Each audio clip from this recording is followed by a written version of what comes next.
Usually a new generation vehicle brings big changes. Well, in the case of this new RX, it's pretty radical actually. It makes me wonder how the previous generation RX owners would feel about it.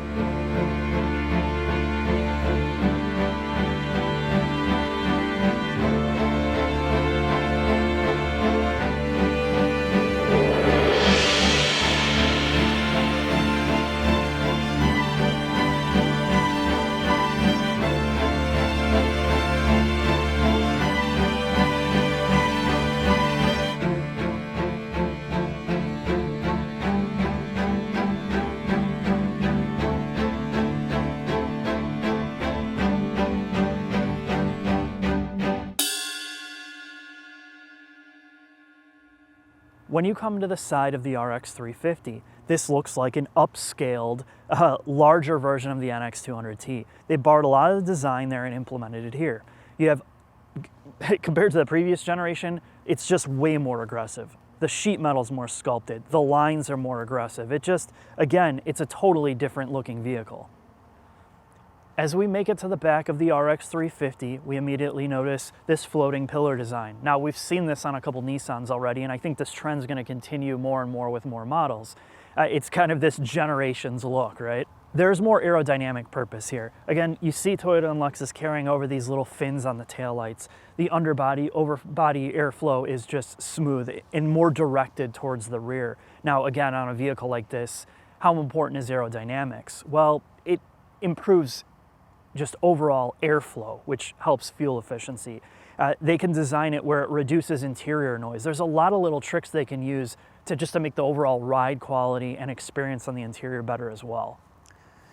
You know, one of these things that have really started to grate on my nerves are these cute utes, or these small CUVs. You open up the hatch, and this one is electronic, as you would expect.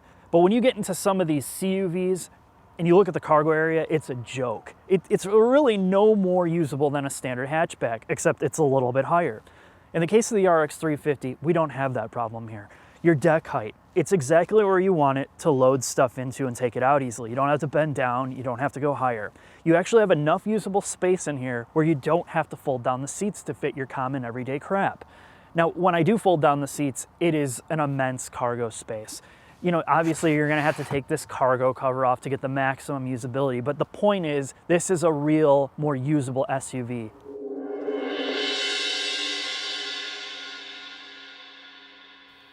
So, Scott, how does it feel to be under a prototype RX350? Oh, you had to add RX in there because it's not the type of prototype I want to be under. What kind of prototype do you want to be in? Something that runs at Le Mans. We have a strut-based front suspension. Electronic struts. You got electronic struts? Yeah, it's got some kind of motors.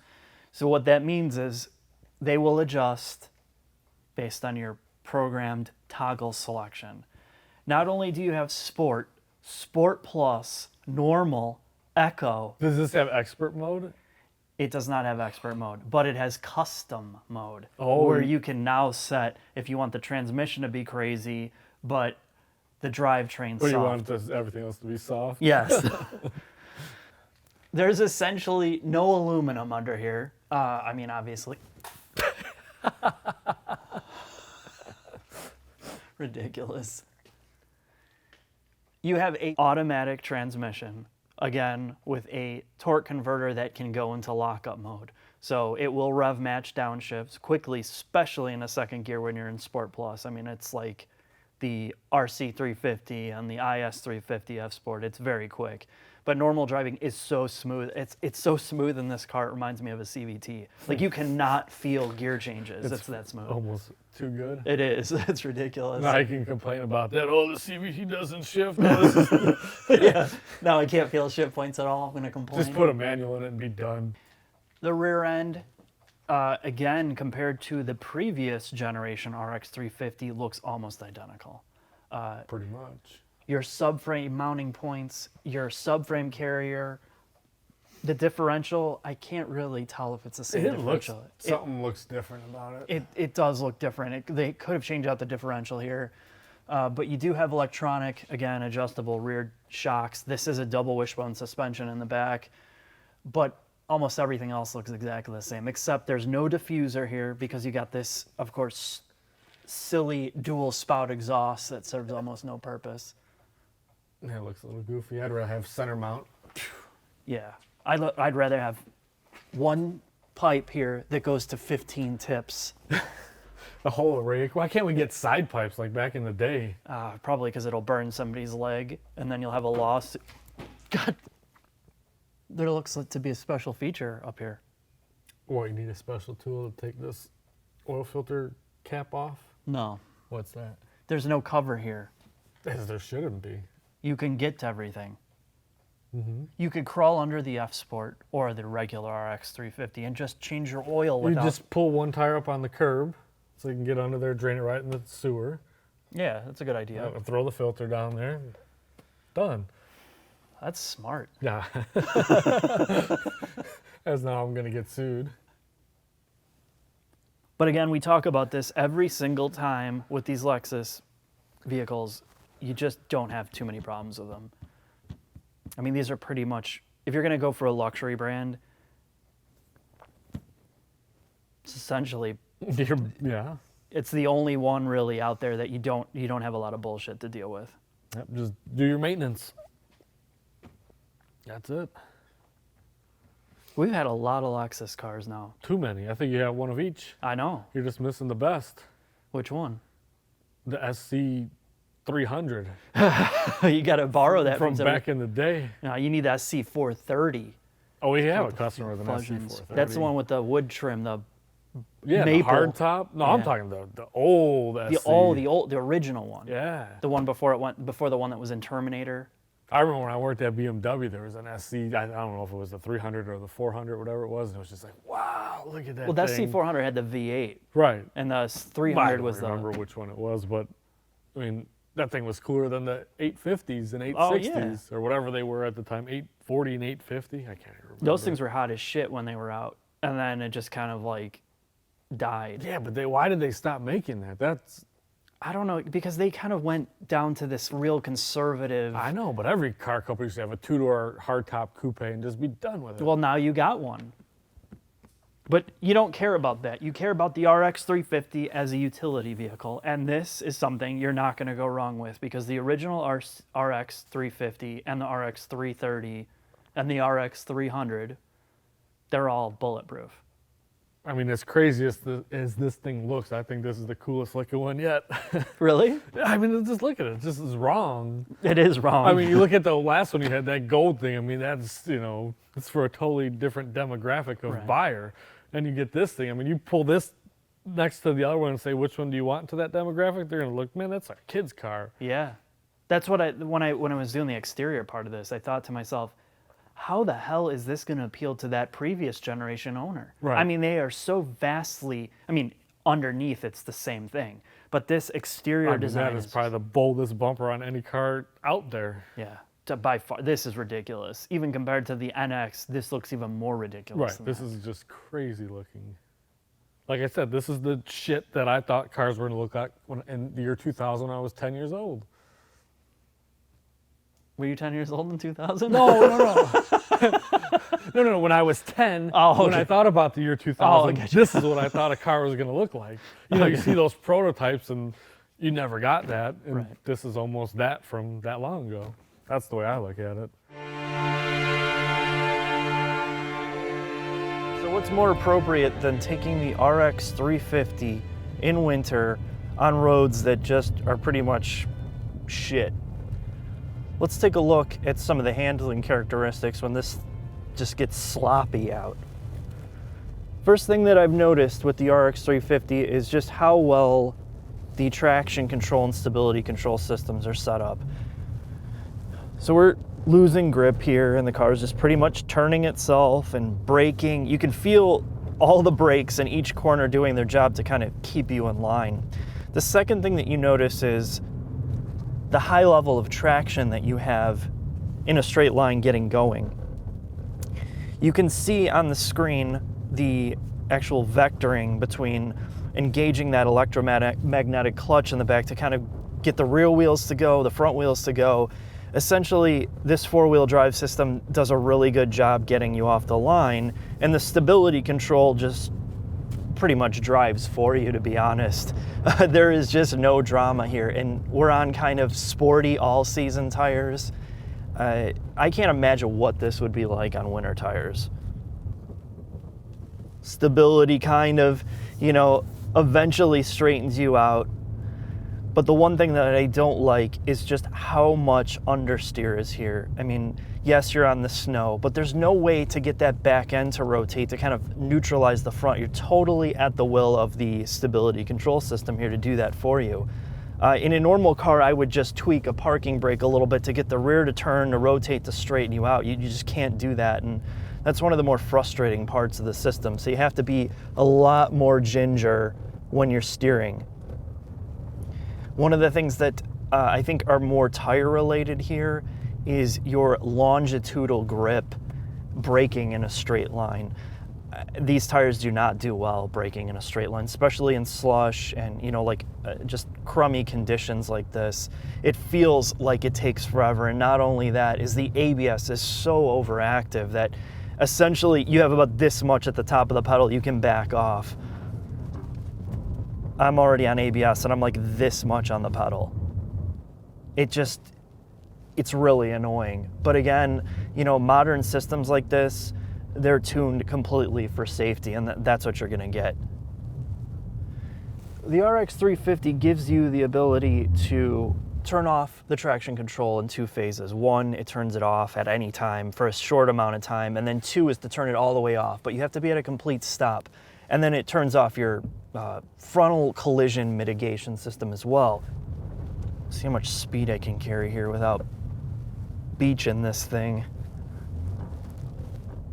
Yeah, it's just much more eager to drive, much more eager to get around the turns. And even if you don't have the, you know, four-wheel all-wheel drive system locked in where you're getting power to the rear as well as the front, it does such a good job just vectoring that power to the rear end of the car. It's not something you absolutely need to do, is just have the rear on all the time. So the next formula of this is obviously if you're getting a, you know, SUV like this, you want to have traction off the line. And I feel like even with these all-season tires, this is one of its best suits. With all the stability control on it, you just mash the throttle, this thing just gets off the line so well.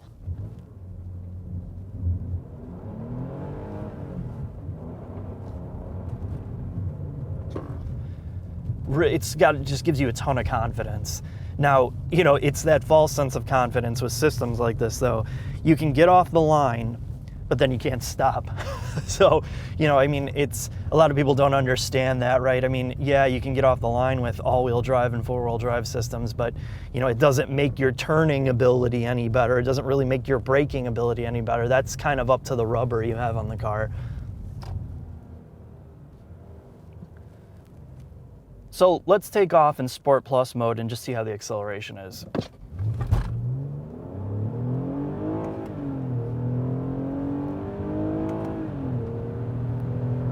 It's lively.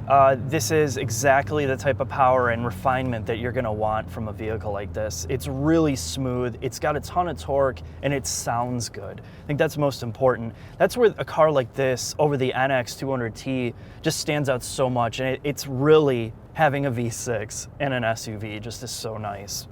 Let's take a look at the turns. It's kind of wet. We're not gonna be able to go flat out. Listen to that downshift in a second, Sport Plus. Didn't really do it there. Let's check it out.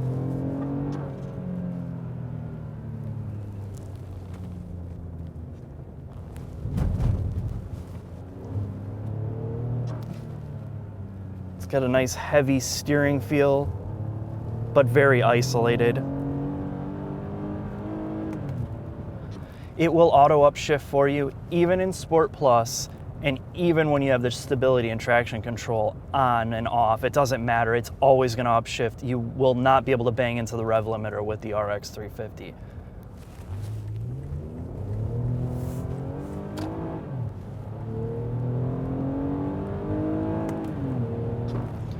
Now as we slow down in Sport Plus, when you downshift in a second,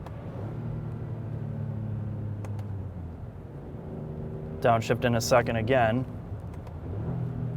It rev matches your downshifts in a second really nice.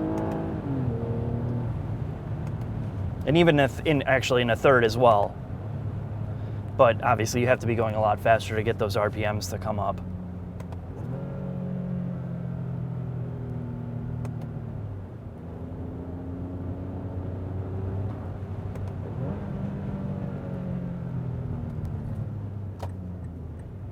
That's one of the nice things about the F Sport RX350 is you do have this center mounted gauge cluster that gives you this element of sportiness. I think it's a little out of place, but if you're looking for more of a sporty driving experience, this car kind of gives it to you because you're getting essentially the same gearbox that you're getting out of the RC350 F Sport and the IS350 F Sport.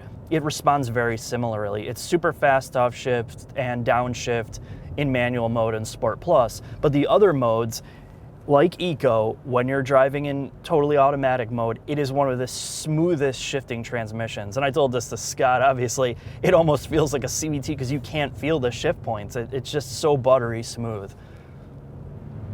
Brakes are really progressive. You do have to get into them harder when you really want stopping power, but there's that immediate bite that most people are gonna really like the confidence that it gives you. Let's talk about that for a minute. If you're looking at a vehicle like this, you might be interested in safety. And I typically don't cover this, but this has Lexus Lane Assist. So what it does is once you go over a line, it will show you which lines are left and right on the screen here. And if you go over one, you can have it set to beep, or you can have it vibrate the steering wheel.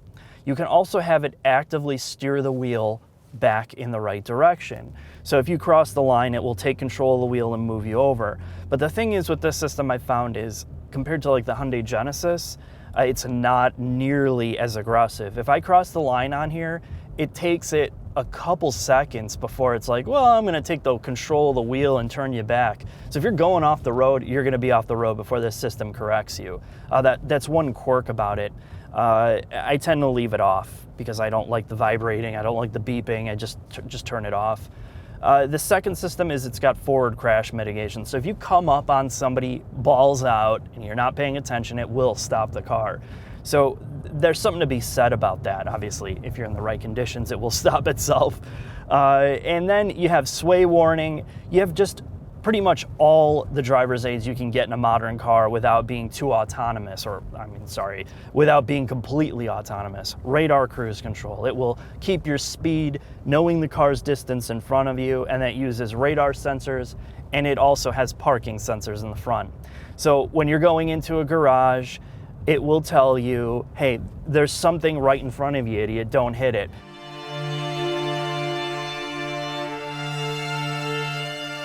When I got in the RX350, this is really kind of a treat because after being in the RC, the IS, and the NX, those are very more confined, more fitted feeling cabins. And it's not that this is not fitted, it's just the ergonomics, the overall usability is so much better here. So ergonomics, what does it do right? Well, the short answer is almost everything. I can't find nearly anything to complain about. Your armrests are padded, the center stack armrest is padded, the mouse or joystick area for your palm is padded, your knee area is padded. It's just such a good and well thought out interior for somebody that's going to be driving the hell out of this car, putting a lot of miles on it.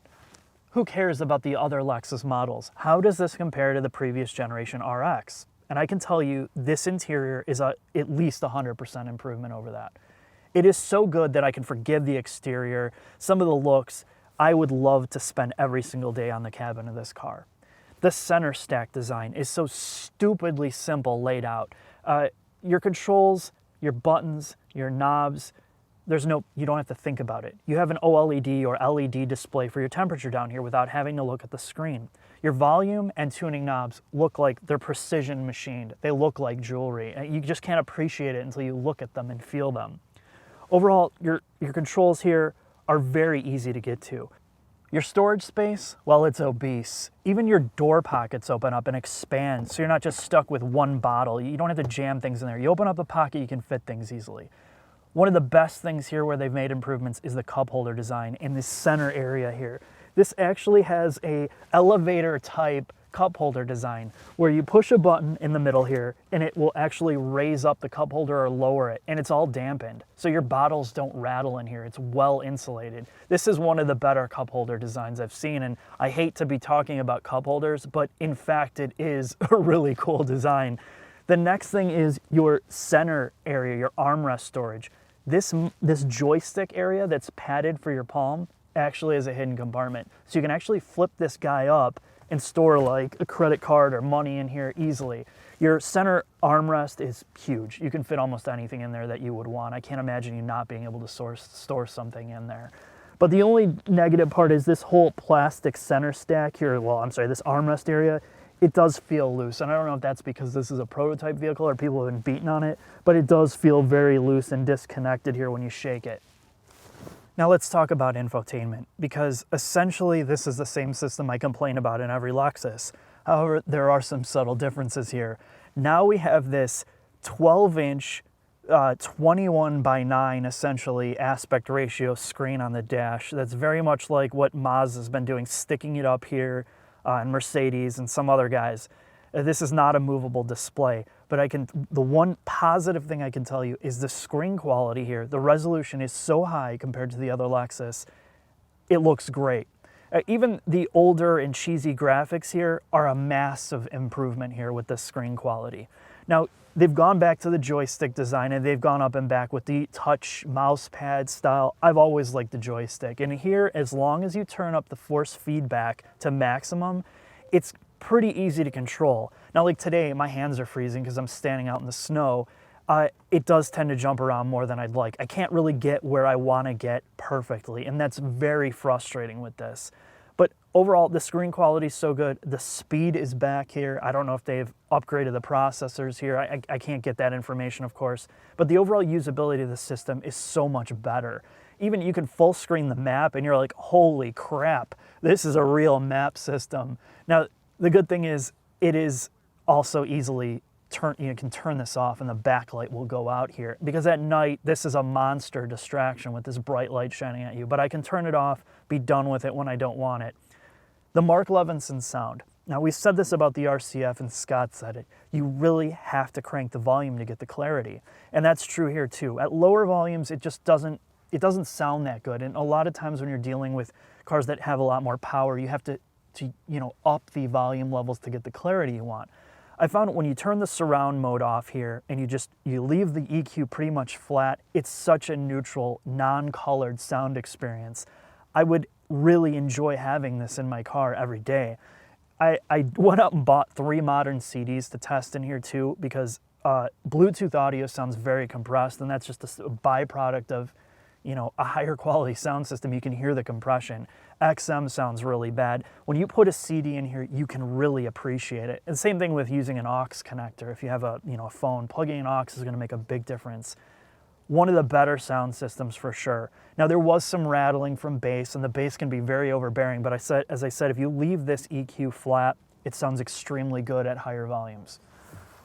Seating comfort is going to be totally subjective based on your body type, size. I'm about 5'9", and the one problem I have with these F Sport seats is the stitching towards the back. It feels like concrete on my ass. It feels really, really hard, and I don't know if it's a matter of breaking in these seats more or what. Overall, everything else is pretty comfortable. The bolstering is tight. It's a very supportive seat. So most are looking for a conclusion. I think this is the real deal in terms of an SUV. You have Lexus levels of refinement and overall quality. The durability and longevity of these cars in terms of motor and transmission they're so rock solid that it's hard to complain about any of them. Now, my biggest gripe, of course, is the styling, and that's so subjective. You're just gonna like this or you're not. It's such a departure from the previous RX. I'm just not sure what new owners are gonna think. But the interior quality, the V6, the transmission is so smooth that I like it a lot. I would probably, if I was looking for a luxury SUV, this would be it for me. Now, there are some negatives here, and that is really the F Sport package. I see no need for it. I would be happy with a higher trim level RX350 and get rid of some of the aggressiveness and these seats and just some of the things that I would never use here. But overall, this is highly recommended to at least to check out. It's a really good driving and overall feeling vehicle.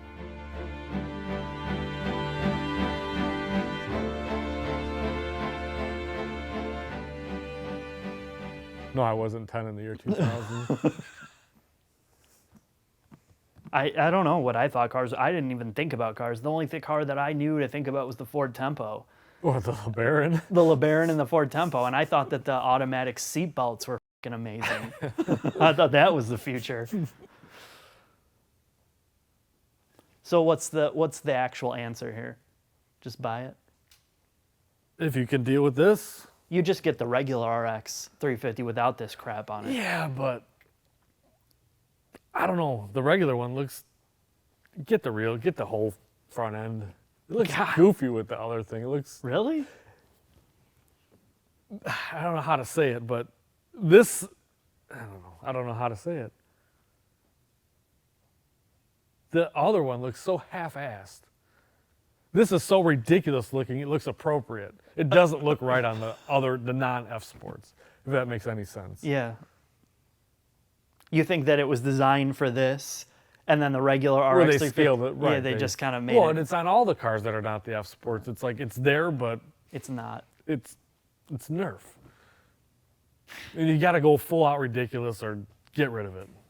That's the way I look at it. I'm surprised you're not just saying this thing looks like a total chud.